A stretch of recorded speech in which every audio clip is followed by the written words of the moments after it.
Bhaja, when he talks about the desire, not being attached to the fruits of the desire. In a nutshell, this is what I wanted to share in today's session. So key takeaways from today is, there are no opposites.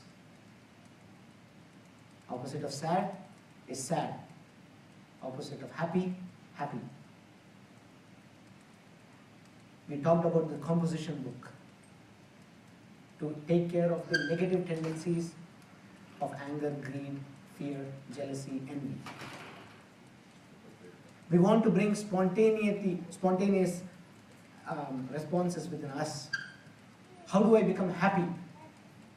You talked about that, where you take 1% of your annual salary, household salary, divide that by 2, give it to your wife or husband, and then you give wherever you want to give it.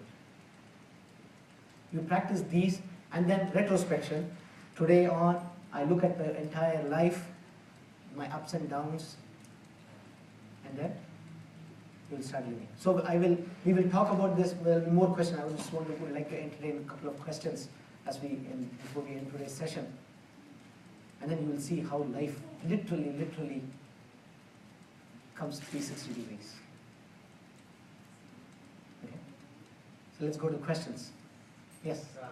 How to control your anger? Like if you're angry, like for an example, I'll be honest and open. My kids, they don't listen. You tell them 100 times, okay, you have to do your work. No. You get angry, right? And it's everyday practice. You cannot say, okay, I won't get angry tomorrow, because they're going to behave the same way. No, it's not that you should not become angry. You're becoming angry for a particular reason.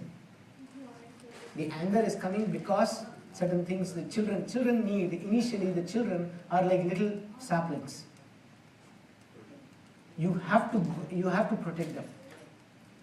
That's one of our duties.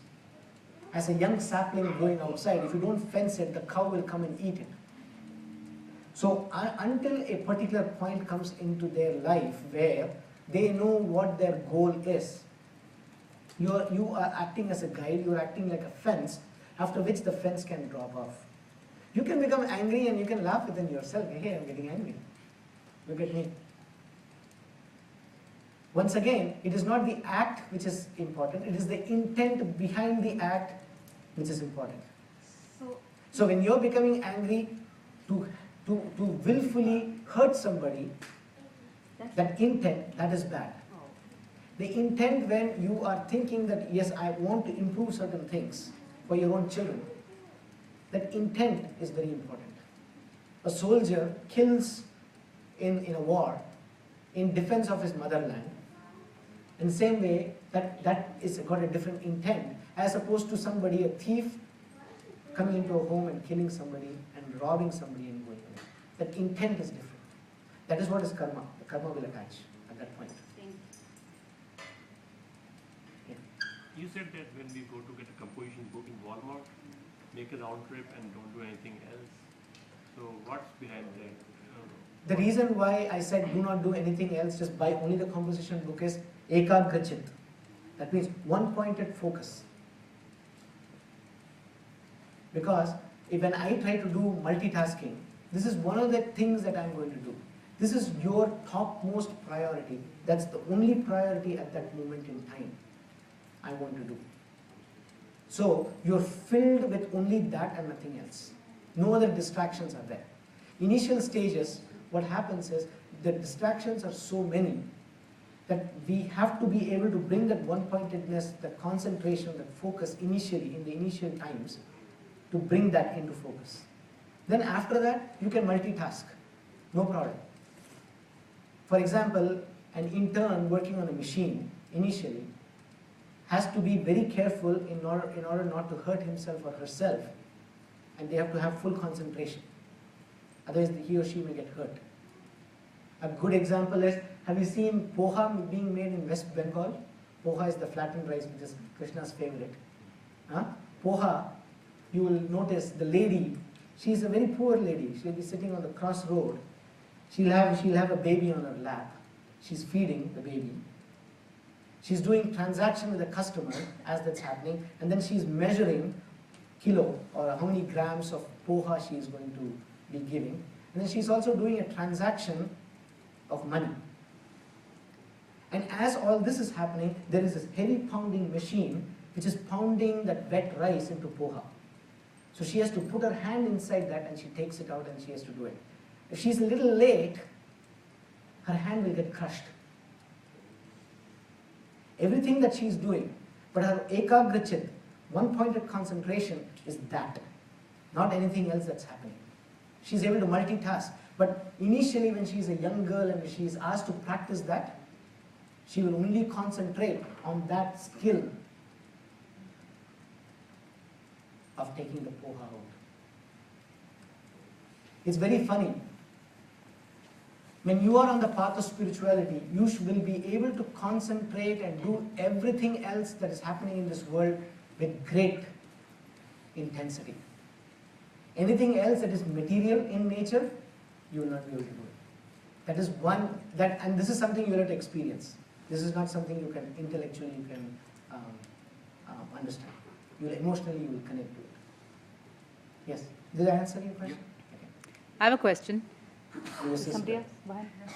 I was reading that book by Leo Tolstoy, Wisdom of Tolstoy, and in that, Leo Tolstoy, who wrote War and Peace and Anna Karenina, at 26 he had finished. He was an aristocrat in Russia and he had also been a soldier, but he was still unhappy. So he went and read the scriptures, and in that, the first thing he said was, resist no evil, is what Jesus Christ said. When we think of Bhagavad Gita, when Krishna divides men into four, he says the aggressive good is the hardest to find, which was Arjun. And he told Arjun to fight. Yeah. Is there, I'm sure it all blends in to be no problem. But what do you have that take on, where Jesus Christ says, no matter what somebody does, resist no evil? Correct. At the point when you transcend the duality of there is no ups and downs in this life, at that point, evil, the so-called evil, stops existing. Till you are thrown in this life of up and down, you will divide between good and bad. I can relate to myself because there was a time when I had taken someone to court and I realized the only person suffering was the persons in between. There was no content or even value for judgment because nothing was truthful. If there is a fight based on untruth, how do you fight it? So at that point it came out like there is no reason for any discord. If somebody messes with you, just move on. Because it's not worth it. And only when you come to that point and you realize it, it's like eating the laddu and realizing it's not worth it.